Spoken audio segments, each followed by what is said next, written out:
The Phoenix Suns rested 3 players and lost. No 63 wins, no franchise record. We'll talk about that and more on today's episode of Locked On Suns.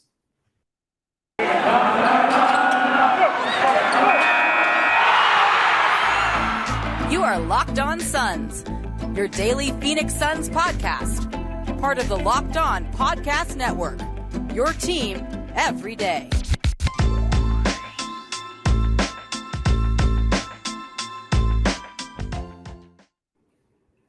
We are back. This is Locked On Phoenix Suns. We are part of the Locked On Podcast Network, and I'm your host, Brendon Kleen, a reporter at Suns.com, as well as Dime Magazine, and a credentialed media member covering the Suns for the past 5 seasons. Thank you for making Locked On Suns your first listen today and every day. A lot to get to today, surprisingly, in a loss night, a game where the Suns dropped the ball 20 loss. We'll talk about the specifics of it. You will notice very quickly, if you look at the box score of this game, who did not play. That is where we have to start. Weird night. And I actually did call this a little bit because the Suns had this opportunity where I was like, hold on. Okay, the Warriors game, the Memphis game, they might drop one of those. What happens if they have the chance to break the record against Oklahoma City on a Sunday? What are we going to do with that? And I think the Suns saw that too. So I will put my conspiracy cap on a little bit here. But first, guys, today's show brought to you by BetOnline. BetOnline has you covered throughout the season for props, odds, and lines. More of them than ever before. BetOnline, where the game starts. More from them later in the show. Jay Crowder, DeAndre Ayton, Devin Booker, all sitting. Jay Crowder, right ankle soreness. Might as well have been a DNP rest, in my personal opinion. I think if this was an NBA Finals game, Jay would not have been on the injury report, probably. Whether we call it rest or we come up with soreness, the bottom line is the Suns rested players, which they did not do at this point in the season last year, despite obviously they were in more of a race for the playoff seeding and everything else, but they could have. A lot of other teams, even last season with the Western Conference standings very much up in the air, did exactly that by continuing to, just go about their normal resting business. The Suns did not do that. They did it this time. And here's the conspiracy hat. Here's the conspiracy theory. I think that what we saw today is it's what a lot of you guys would have done. I think that the Suns saw the Tuesday night game against the Los Angeles Lakers coming up on the schedule. We don't even know if LeBron and Anthony Davis will play in that game. I don't have a lot of optimism that they will. LeBron missed this Sunday game against the Nuggets that the Lakers lost by 11 points. They are now 2 full games out. I don't know if we see either one of those guys again. It may not be worth pushing for that 10 seed, which is a wild thing to say for a LeBron James team. But you know where I'm going. The Suns saw all of that. They saw this strange situation where they could break the franchise win record against either Oklahoma City on the road on a Sunday afternoon or at home on NBA TV against the Los Angeles Lakers, and thought, yeah, I think we know which one we're going to do. Which is honestly incredible. It is an incredible flex, and you can believe it or not. You can decide how much credence you give that theory. I think on the one hand, obviously, this Suns team has not done things like that before. Last year, as I said, when other teams were jockeying for positioning, the Suns just kept winning. They just put their head down, played their best lineups, and just kept winning games, even though it ended up with them playing the Lakers in the first round. They don't tend to bother with scheduling and all of this, but they also don't tend to rest. So all of this is a little bit of uncharted territory, and I think it's completely believable to me that they saw the schedule and they were like, well, if we want to strategically sort of rest, what better day to do it than against the Thunder, when we can still break this record and we can do it in a much more high profile, much more satisfying situation. And the other thing is, they probably thought they could still win this game. you still had a starting lineup. Chris Paul played. I don't think Chris Paul will rest maybe the very last day of the season, the Kings at home or something like that, maybe the final 2 games. But remember, he just came back from this thumb fracture, and he wants to get back into the rhythm before the postseason starts. So you still had Chris Paul, Landry Shamet, Mikal Bridges, Cam Johnson, and JaVale McGee as the starters. You still had Torrey Craig, Cameron Payne, Bismack Biyombo. This was a winnable game even with starters out. Aaron Edwards, our weekly guest here on the show, tweeted out that the starting lineup for this Suns team today could have won 45 games this season, and I kind of believe him. I think they could have been a 6 seed, honestly. So that was part of the calculus for sure. The Suns thinking, hey, we can not play our guys, and we might still win. And if we don't, Tuesday comes around, at home, Los Angeles Lakers, relatively nationally televised, although I don't know how NBA TV counts. That will be much more satisfying for our fans to get to do it at home, to get to do it in a big way, and make it feel good. Look, a lot of you, I'm sure, have been circling that Lakers game on your schedules already. If LeBron and AD do play, or even if one of them plays, it'll be way more satisfying. Of course, because you could have a situation where on April 5th, let's see, that night, do the Spurs play? Yes, the Spurs do play. So the Spurs are in Denver that night. You could have a situation where if the Suns go in to Footprint Center, win that game at home, they clinch the franchise win record. The Lakers would move 3 full games back from the Spurs with 3 games to go, which would basically put things out of reach. And then if the Spurs win, the Spurs would move to 34-45, the Lakers would move to 31-48, and it would basically end the Lakers' chances, in addition to being the record-setting night for the Suns. So I personally love that James Jones and Monty Williams and everybody else involved decided to put their money where their mouth is a little bit and add some stakes to Tuesday night's game. It's awesome to imagine all those conversations and how good that's going to feel if they can go ahead and get it done. Of course, anyone in Footprint Center that night will be having a blast, whether LeBron and AD play or not. Any win over the Lakers feels great for Suns fans, especially with all that is at stake. So that is how I'm thinking about this. I think it's a conspiracy, but it may not be one at all. It may just be exactly what they just did, frankly. It might not be all that hidden or secret, really, what their motives were there. But nevertheless, let's talk about what this rest decision-making means for the Suns in general. If they are going to continue to do this, what will that look like? Does it affect, most importantly, how they will feel heading into the playoffs? What can history tell us? We'll talk about all that in just a second. First, though, guys, today's show is brought to you by Built Bar, the best-tasting protein bar on the planet, my favorite protein bar.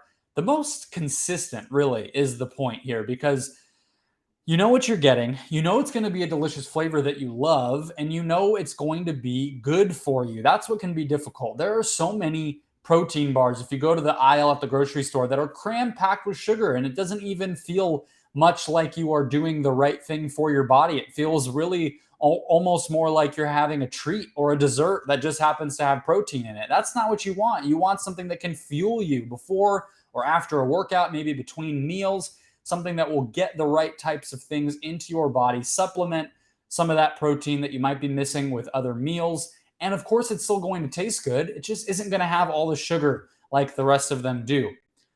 Built Bar is all about taste. They make it delicious first, and then they figure out how to make it healthy. And I don't know how, but they pull it off every single time. I'm checking right now, guys. Let's see. Do they still have this deal going on? Let's see. Brownie Batter Puffs is the latest new release. If you haven't tried Puffs, those are delicious as well. I've been telling you about those for weeks. So go to Built.com right now, guys. Check everything out that they have. Use the promo code LOCK15 when you make your purchase to get 15% off your next order. That's promo code LOCK15 for 15% off at Built.com. So when I saw the Suns were sitting Crowder, Booker, and Ayton out, it of course made my mind go to, what is the repercussion here? What could the Suns be facing down by sitting their players? Is there anything to be lost here? We know what there is to be gained. The Suns could easily just not have as much problem with injury in the playoffs. Devin Booker, Chris Paul, we all know what happened there. Dario Saric, I don't know. It's always impossible to know how many of those injuries were caused by overexertion and could have been prevented by rest. But that's, of course, why you do it. You want guys feeling fresh for the playoffs. You want to limit the wear and tear. If it's 1,000 reps of something that leads to some pull or strain or sprain, well, let's cut off a few more of those on our way to 1,000 and make that 1,000th come in the summer maybe instead of during the playoffs, right? Of course, that's the whole thinking. But of course, there's also the idea of, hold on, are they going to lose their rhythm? Are they going to lose momentum? And that's what Tom Haberstroh wrote about actually in March of 2019. So this is as the 2018-19 season is coming to a close, also known in Sunsland as the before times. We don't often talk about that here, and we won't be talking about the Suns, of course. They were not in the postseason that year, but nevertheless, it is interesting to think about what Tom Haberstroh did over at NBC Sports that season when he was writing. So here's what he did. He sorted the top 2 seeds in each conference from 2000 through 2019. So that's 20 years of teams.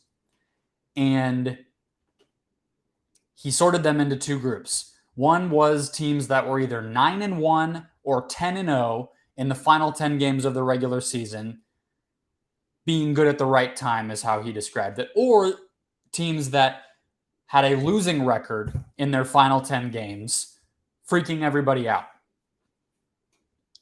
So here's what he found. Since 2000, there have been 10 top seeds who were either number 1 or number 2 in their conference who entered the postseason cold, in that cold group, as he calls it, with a losing record in their final 10 games. Of course, it's not common that happens.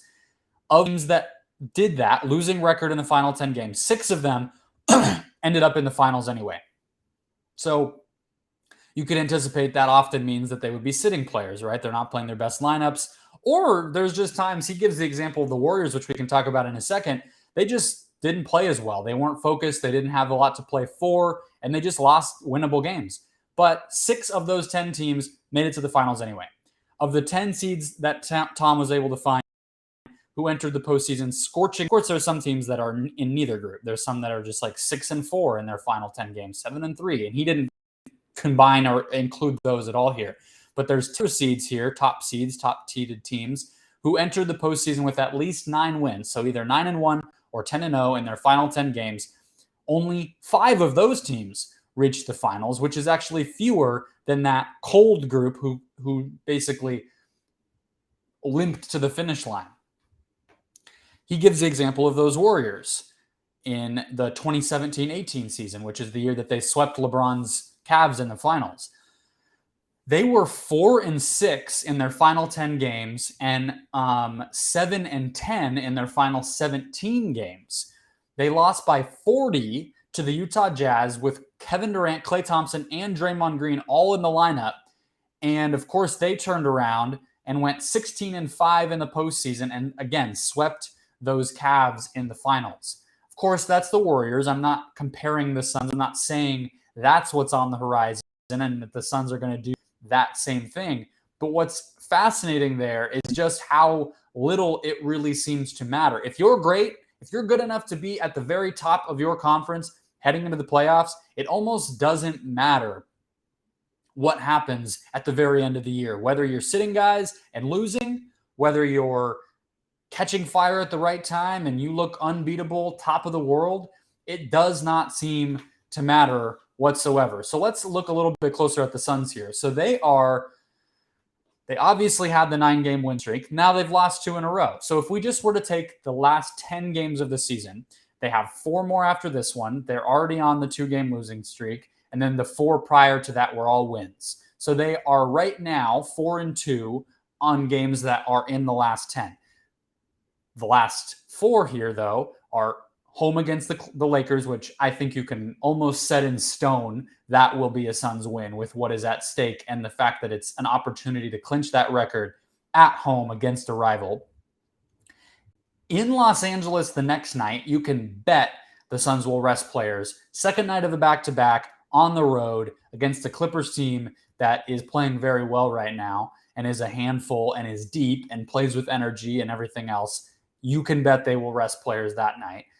In Utah, they have seeding to play for right now. They don't maybe want to be on the road in the first round, which is where they are right now at the 5. And then home against the Kings on the 10th. They will probably. They will rest players that game. It's just a matter of who. But that Utah game could be a loss. So let's say they win against the Lakers on Tuesday. They win against the Kings. That would be 6 wins and 4 losses. Not exactly world beaters heading into the playoffs, right? You'd like to say, oh, we won. In an ideal world, they beat the Grizzlies, they beat the Thunder today, and maybe they're going on a 15-game win streak headed into the playoffs, like that one Spurs season. I think it was 2014-15, I think, where they were on like a double-digit win streak heading in. That would have been ideal. That would have been what every Suns fan would have chosen. But that's not going to be the case. What Tom Habershaw's research shows is that doesn't necessarily matter. What we also don't know, though, what we also can't say for sure, what we also can't necessarily be positive matters, is that the resting does anything. I think you just have to be honest about that. The science shows, of course, the NBA schedule is a nightmare. The NBA schedule is not perfect for bodies. I mean, playing back-to-back games in an ideal world, you probably would never be doing that. You wonder why in college, where they try to treat the players a little bit more like kids and literally kid gloves, well, they don't make them. They play 2 games a week. I understand we force those guys to go to class and all that, but like the WNBA, they play a couple games a week, and some of that is for travel reasons. But it all points to, hey, unless we need to cram this because of scheduling concerns that we've created for ourselves, why are we doing that? We know that. Of course, it's not perfect. But in the playoffs, that doesn't happen. There aren't back-to-backs. These problems don't arise. And we also can't say for sure, like, for instance, the injury that Chris Paul suffered in game 1 of the first round last year, the shoulder, neck, spine thing, nerve problem, that doesn't feel like it happened because he had raised his hand up in the air too many times or anything. I mean, I'm not a doctor, but there are these injuries. A right thumb avulsion fracture that he just got back from, Chris Paul. I don't anticipate if a doctor were to be on this show with me, he would say, yeah, that's because, he used the thumb too much and it broke because of that. No, I don't think so. Now, of course, with Booker, the hamstring in the final, sure. Yeah, I would say less wear and tear over the course of a season. Maybe that helps his hamstring be in a better condition. And for him specifically, we know that hamstring can be a problem. We know hamstrings can be a problem for Chris Paul, right? We know ankles can be a problem for DeAndre Ayton. Those things, sure, I would buy 100%. That is related to wear and tear. That sounds normal. If you read reports, that seems to be the type of thing that can be improved upon if you're not going as hard all the time. Breaking your face like Devin Booker did, not related. So some of this is still going to be a fluke. The schedule does ease up in the playoffs. So it's honestly surprising to me that the Suns are even doing this resting thing because of how they just have never done it. And because the normal thing for Monty Williams has just been to ride his players as hard as he possibly can unless they are actively injured and cannot play. If they're out there, he's playing them.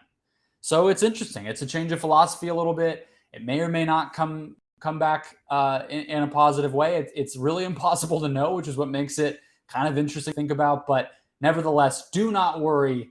History shows that this should not really impact what the Suns are able to do in the postseason. They've been dominant all season. They will continue to be dominant, and they are still the best odds to make the finals, to win the finals. That doesn't change. I don't think that this changes that whatsoever. What may have a role to play, of course, in the deciding of how far the Suns go is what their road to the finals actually looks like. So let's do a standings update in the Western Conference. Guys, today's show brought to you by BetOnline.ag. BetOnline, your number one source for all betting needs and sports info across the year. Find the latest sports developments, including this week's Masters Championships odds, podcasts, previews, reviews. for all the different leagues all season long as well. BetOnline is your continued source for sports wagering info, including live betting, esports news, esports odds, and scores. Head to the website today or use your mobile device to learn about the latest trends and action. Let me see. What is the line looking like for the national championship game? That's what everybody's thinking about. There's no NBA on Monday night. It's all just, what we thought might be Coach K, but unfortunately did not end up being so. Kansas -4. That is a very tight line. You can take the North Carolina money line at plus 165. Looks pretty good. Of course, you're going to be headed there if you are a college basketball fan. You got to get in. You got to put some money down, get a little creative, find the interesting stuff to throw cash down on, and do so at BetOnline, whether that's on their app or on betonline.net. BetOnline, where the game starts.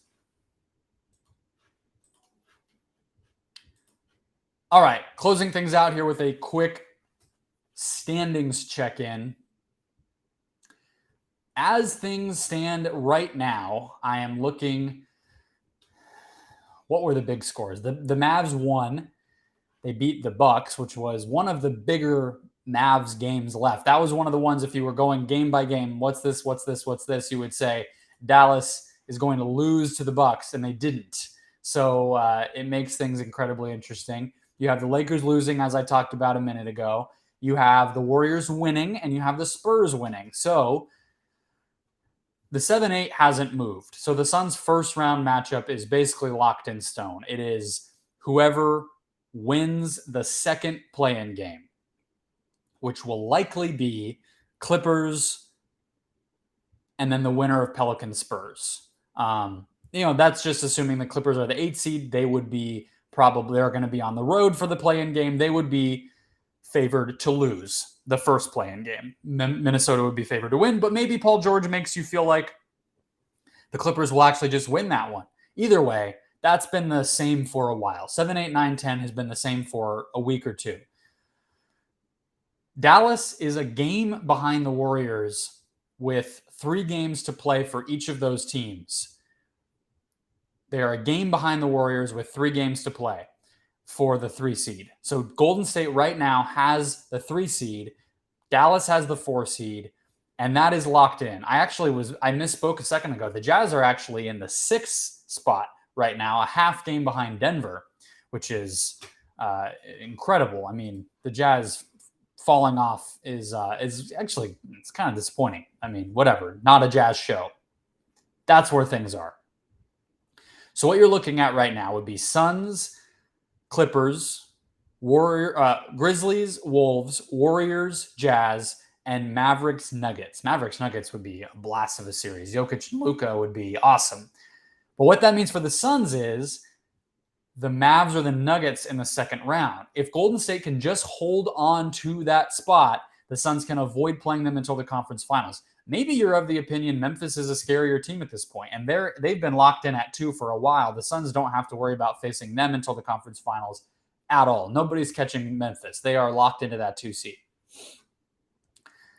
So you would be looking at Memphis against the Warriors, because the Warriors are going to blow the top off of the Jazz. That series I don't think will be all that close. The only upset I could really see would be Denver over Dallas. That could happen. That's 4-5 is hardly an upset. I actually do think too, though, that whether the Clippers or the Wolves end up getting the Grizzlies, with Ja coming back right at the end and those 2 teams both playing really well lately, you could actually see an upset, a 2-7 upset. I'm not saying that will happen, but I think if you're looking at the Ja injury, you're looking at Memphis being a little bit inexperienced, you're going to hear some things. If it's 2-7 and the Clippers with Paul George are that 7 seed, you are going to hear some national voices saying, hey, that could be an upset. But regardless, the NBA does not reseed. So you are still looking at a situation where even in that scenario, you would have, let's say the Clippers get to 7 and they beat the Grizzlies.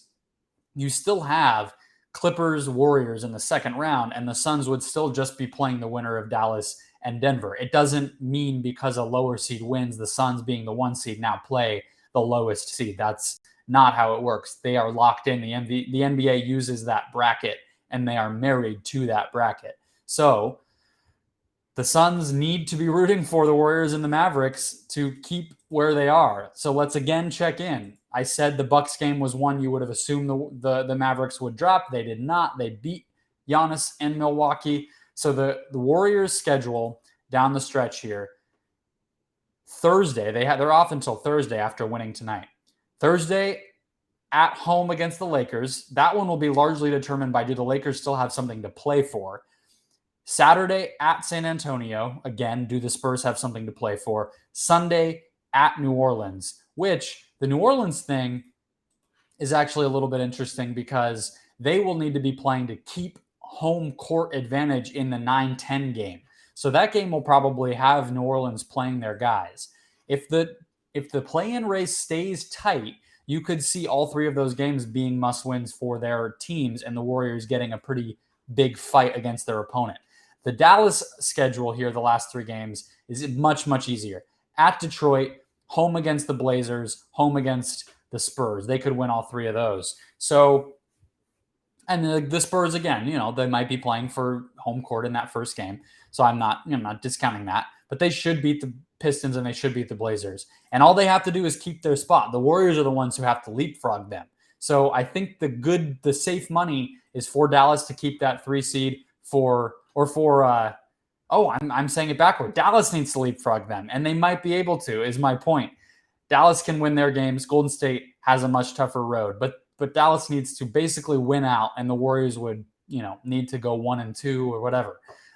That is where things will probably stay, though, would be my guess, because I think that Spurs game for Dallas will be tough. I don't know if Golden State can drop enough of those games for it to really flip.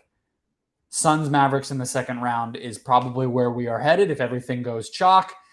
Grizzlies Warriors in the second round if everything goes chalk. It should be fun. We are down to the wire with Ja coming back, with Steph coming back, with Paul George, maybe Kawhi Leonard.